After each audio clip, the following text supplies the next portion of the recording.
हम लोग चर्चा कर रहे हैं यूसेस ऑफ पास्ट परफेक्ट के थर्ड एंड फोर्थ कंटेक्स्ट का। थर्ड कंटेक्स्ट जो हमारा है वो है कि to express an unfulfilled condition in the past. ऐसा शर्त जो अनफुलफिल्ड है पास्ट का, उस एक्शन को, उस कंडीशन को एक्सप्रेस करता है हमारा पास्ट परफेक्ट। जैसे एग्जाम्पल है आपके सामने कि if he had invited me to the function. ये कंडीशनल पार्ट है इस पूरे सेंटेंस का।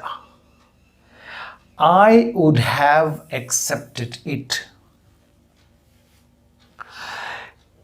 if I had requested him, he would have helped me.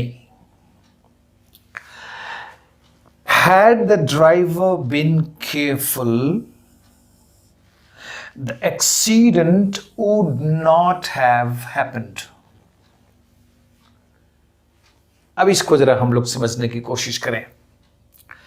Context पर ध्यान दीजिए कि पास्ट परफेक्ट यहां unfulfilled condition in the past को एक्सप्रेस कर रहा है।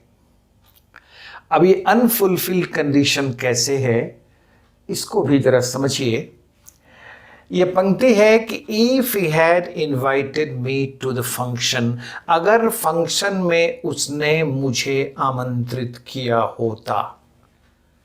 किया होता मतलब जो उसने नहीं किया, तो ये अनफुलफिल्ड कंडीशन हो गया। अगर उसने किया होता तो आई वुड हैव एक्सेप्टेड इट, तो मैंने इसे स्वीकार किया होता। अब चूंकि उसने इनवाइट ही नहीं किया तो अब स्वीकार करने की बात बेमानी हो जाती है, इसलिए इसको कहा गया unfulfilled condition in the past. इसके जितने कंडीशन हैं वो unfulfilled condition in the past हैं, इसलिए इसको नहीं पूरा। पास्ट में जाकर तो हम कोई गतिविधि कर ही नहीं सकते। पास्ट जो गुजर गया उसकी स्थिति में कोई परिवर्तन अब दोबारा जाके नहीं लाया जा सकता। इसलिए ये पहली बात, unfulfilled condition in the past. दूसरी बात, if I had requested him, अगर मैंने उनसे निवेदन किया होता, he would have help me, तो उन्होंने मेरी मदद की होती। यहां भी अनफुलफिल्ड एक्शन है ये, जो पूरा अब हो नहीं सकता, ये हुआ ही नहीं, इसलिए ये जो रिजल्टेंट पार्ट है इस सेंटेंस का यह भी पूरा नहीं होगा। कंडीशन अनफुलफिल्ड तो रिजल्ट भी अनफुलफिल्ड, कंडीशन अनफुलफिल्ड रिजल्ट भी इम्पॉसिबल नहीं हुआ। Had the driver been careful, अगर ड्राइवर सावधान होता, the accident would not have happened, तो दुर्घटना न हुई होती। लेकिन दुर्घटना तो हुई इसलिए कि वो सावधान नहीं था। अगर वो सावधान होता तो दुर्घटना न हुई होती। तो कहने का मतलब ये है कि इसमें तीनों unfulfilled condition in the past है और इसीलिए तीनों की पूर्ति यहां नहीं हो रही है, क्योंकि ये कहां का कंडीशन है, पास्ट का अनफुलफिल्ड कंडीशन है। तो ये हमने कॉन्टेक्स्ट भी देखा और उसके रेलिवेंस में 3 एग्जाम्पल भी देखा।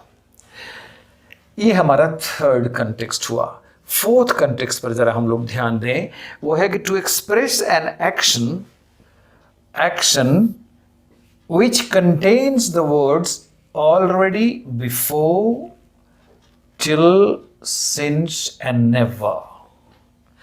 ऐसे एक्शन को एक्सप्रेस करता है पास्ट परफेक्ट जो एक्सप्रेशन या जो सेंटेंस ऐसे वर्ड्स कंटेन करता है। सेंटेंस में कौन से शब्द हैं वो? ऑलरेडी हो सकते हैं, बिफोर हो सकते हैं, टिल हो सकते हैं, सिंस हो सकते हैं और नेवर हो सकते हैं। इन शब्दों को कंटेन करने वाला जो सेंटेंस है वो जो एक्शन एक्सप्रेस करता है उसमें कौन मददगार होता है? उसमें भी होता है पास्ट परफेक्ट, जो हम लोग यहां देखने जा रहे हैं। अब यहां जरा देखिए आप, Sohan had already finished his job. Had already past perfect.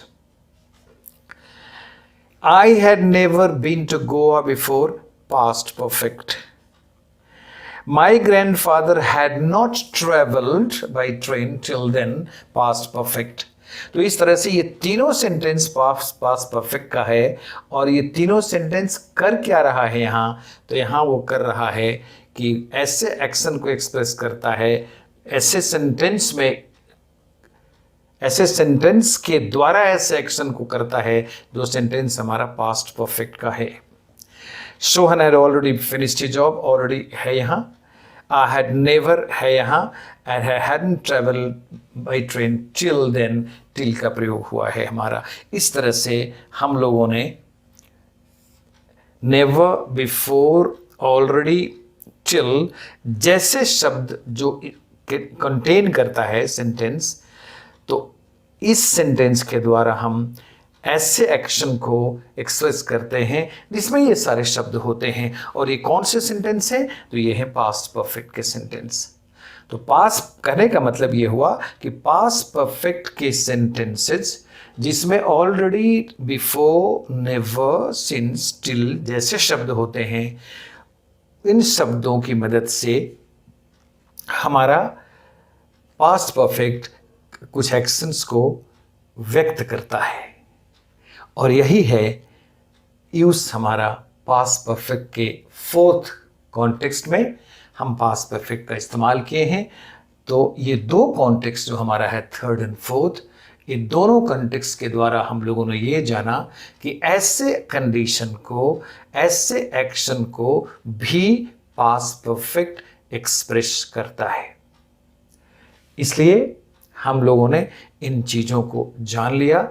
अब इसके आगे की वीडियो में हम लोग कुछ और कॉन्टेक्स्ट की चर्चा करेंगे।